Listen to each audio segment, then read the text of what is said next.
Okay,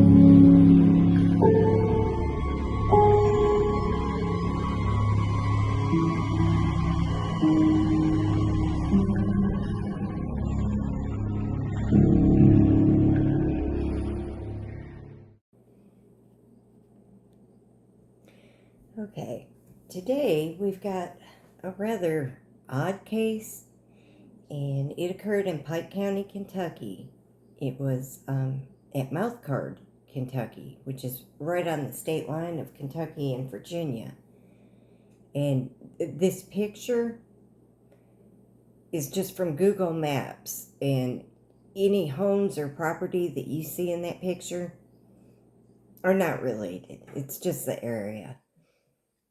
So this case occurred in 2011, and at that time, Appalachia as a whole was just entrenched in the opioid epidemic.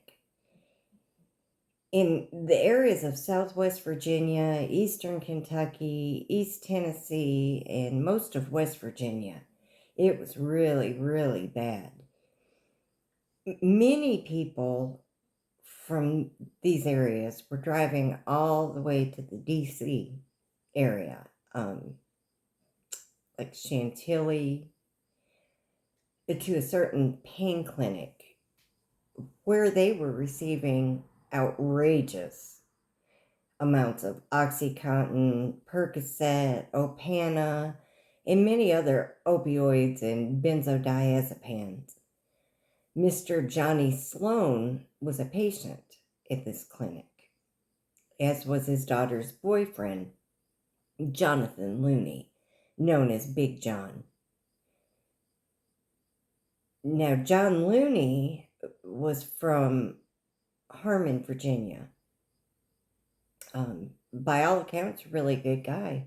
He just got caught up in the opioid epidemic, like so many others. So Johnny Sloan lived in a trailer home with a garage built onto it, right, like I said, at Mouthcard, right on the state line of Virginia and Kentucky. And he sold pills out of the garage. His daughter lived with him, and her boyfriend, Big John, was also staying there. There were people in and out of the garage all day, all night. The traffic never seemed to stop. People would purchase their pills and oftentimes stay there to do them in whichever way they consumed them. Anyway, Big John, he was a very likable 40-year-old man. And like I said, he just got caught up in the opioid addiction. But other than the addiction issues, no one had a bad word to say about Big John. His family loved him very, very much, and they tried to help him overcome his problems. But at this time, he was involved with Sloan's daughter, and he was staying at their home, which was in Pike County, Kentucky. With the drugs being bought, sold, and used there constantly, there was no chance that Big John was going to overcome his addictions at this point in time. In September of 2011, people began noticing that Big John just wasn't around. No one had seen him recently. Sloan's daughter was driving his truck. She was never with John, always driving by herself or with friends. When asked, Sloan and his daughter would simply say that they didn't know where he was. The daughter said that someone knocked on the door one evening and he went out to speak to them and never returned. So the selling and using of drugs in that garage continued unabated. But then people started smelling a foul odor in the garage. Sloan and his daughter said it was rats. They claimed to have put rat poison out, and the smell was the dead rats.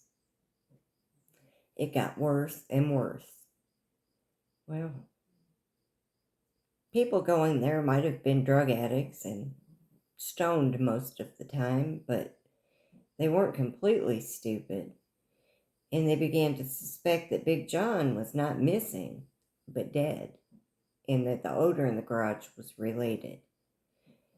But it didn't seem to stop anyone from going to buy and use drugs at Sloan residence.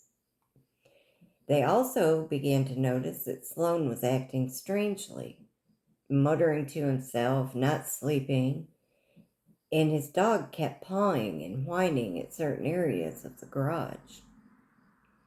There were reports made to law enforcement, but it seemed that there were no searches done or even much questioning. Even after John Looney was reported missing, and they knew his last known whereabouts, but there wasn't much done. The Kentucky State Police did question Sloan about drug-related crimes, but again, there were no searches or questioning regarding the disappearance of Big John Looney. About 3 weeks after the questioning of Sloan regarding the sale of drugs, and 5 weeks after Looney had gone missing, his body was finally found in Sloan's garage.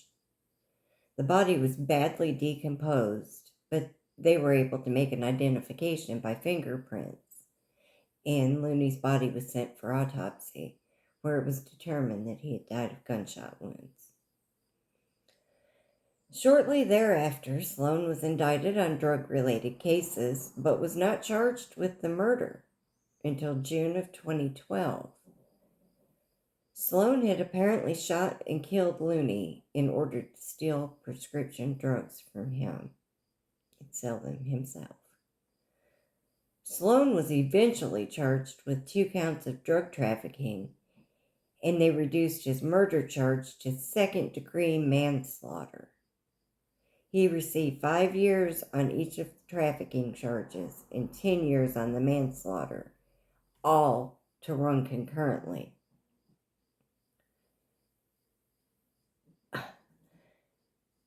So this means he would have a total of 10 years to serve in prison. He was sentenced in January of 2013 and up for parole in July of 2014. But they deferred it for a period of 2 more years. His next and final parole hearing was July of 2016, with his parole eligibility date being September 1st of 2016. Now, this case has always bothered me for a number of reasons.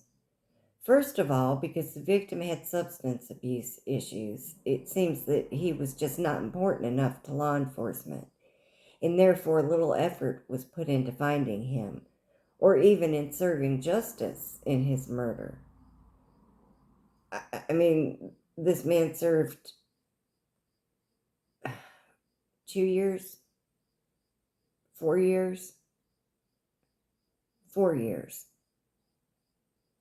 for cold-bloodedly killing this young man. And part of that sentence wasn't even for the killing. It was for drug charges. Okay, second, it also seemed that they were much more concerned with charging, arresting, and convicting for drug charges rather than murder. How is this justice? I'd really love to hear your comments on this one. And please hit like and subscribe and share. Y'all have a good day.